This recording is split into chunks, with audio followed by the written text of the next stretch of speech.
This is our 8th episode with Sitesh Patel, author of Success, Succeed by Failing. It's a great book for anybody who's living in challenging circumstances. We distribute this book as part of our Prison Professors content with hopes of teaching and inspiring more people in prison. And today we're going to hear a little bit about Sitesh's journey of going through federal prison for an 8-month sentence. What was it like surrendering and beginning your life inside of a federal prison? Yeah, so it was definitely one of the most difficult times that I've ever had. You know, leaving your family and everyone behind and having to go surrender into a prison where you had just absolutely no idea what's ahead of you. So it was a struggle, it was a challenge, it was a mixed wave of emotions. You know, you don't know what to do or how to handle yourself. And, you know, I mean, luckily I went inside and I met some great people, you know, some people that really helped me get up on my feet while I was there. But it was still, you know, it was a prison sentence. I was stripped away from my family, everything that I knew and I loved, and just, you know, in a cot by myself. When you surrendered there that first day, tell us a little bit about what happened. Yeah, so I was lucky enough that I got to do self-surrender. So, but still, it still meant having to go and check into the facility, having to check in and, you know, being patted down and given prison uniform and having to be cuffed. And you weren't just patted down, weren't you stripped naked and inspected? Oh yeah. Yep. No, you get the full treatment. Okay. Yeah. And how does that affect a young professional that's used to building and being a contributing member of society, and all of a sudden you've got an officer of the Bureau of Prisons asking you to spread your cheeks and yeah, so you can get a good tough. look. Yeah, it's a tough feeling. You're sitting there and you're just, you know, you have no choice. You have to do what they say. And were you willing to go along with that program all the way through 8 months, or did you rebel in any kind of way, or did you find a way to be productive?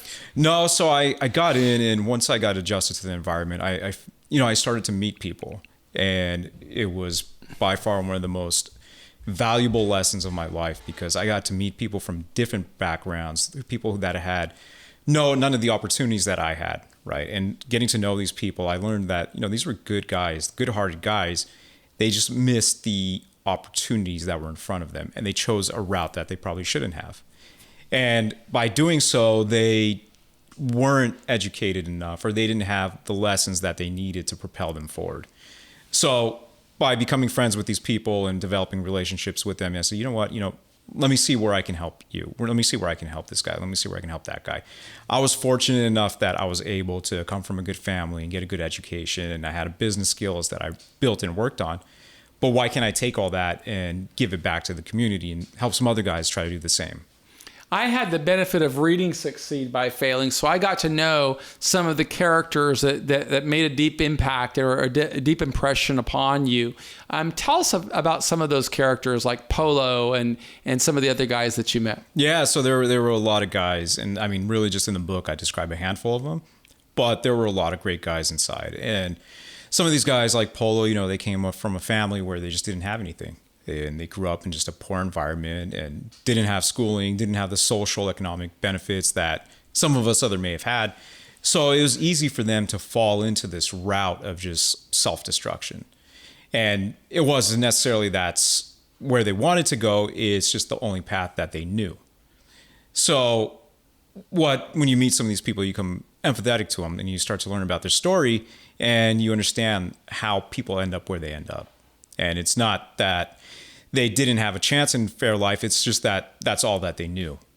So I saw it as an opportunity where I can really step up and help some of these people better themselves. And it seemed to me from reading your book that they were pretty receptive to that. You served as a coach and a mentor and a teacher to many of them. Tell us about some of the successes that you saw while you were going through that 8-month stint inside of the federal prison in Taft. Yeah, so at Taft, you know, one of the things was we had a lot of free time. So how do you take that time and utilize that to make it pass or to do something productive?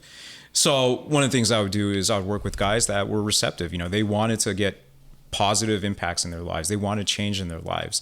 So Polo was a great example of someone that was serving a 10-year prison sentence, and he wanted to get out, and he wanted to be a contributing member of society. You know, he wanted to work. He wanted to earn a paycheck fairly. He wanted to live the life that he should have been living. And I embraced that. I took that and said, you know what, Paul, let me see what I can do to help you as a man to get there. I can use whatever past knowledge I have, whatever education I might have, whatever challenges I see that you might be facing, I can try to help you overcome those. And we did it. And yeah, he was a young man who didn't have much in the way of academic credentials, but with your tutelage, he learned. What credentials did he eventually get? Well, he eventually got his high school GED, which was great for him because he basically didn't even go to high school before that. But, just helping him out with reading, writing, math, those kind of simple things, we were able to really help him grow. And he was able to get his GED. And getting his GED was his first step of, really rebuilding himself to know that he can be a contributing member to society.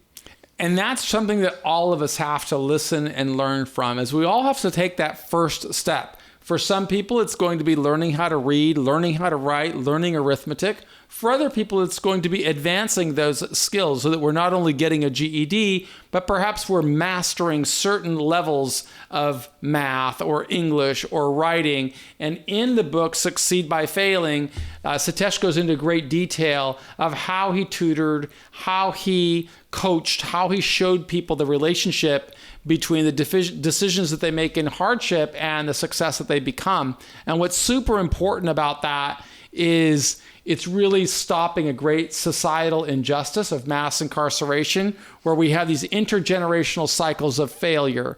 By working with Polo and many of the other people he mentioned in this book, Sitesh was able to have a meaningful impact. And that's why I'm so inspired by his story, especially since he was able to do that while simultaneously knowing that a different indictment awaited him on the other side of that journey. And in the next episode, Sitesh, I'd love you to talk with us about how you dealt with that complication. Yeah, absolutely. Look forward to it. So we'll be back with the next episode. Thanks.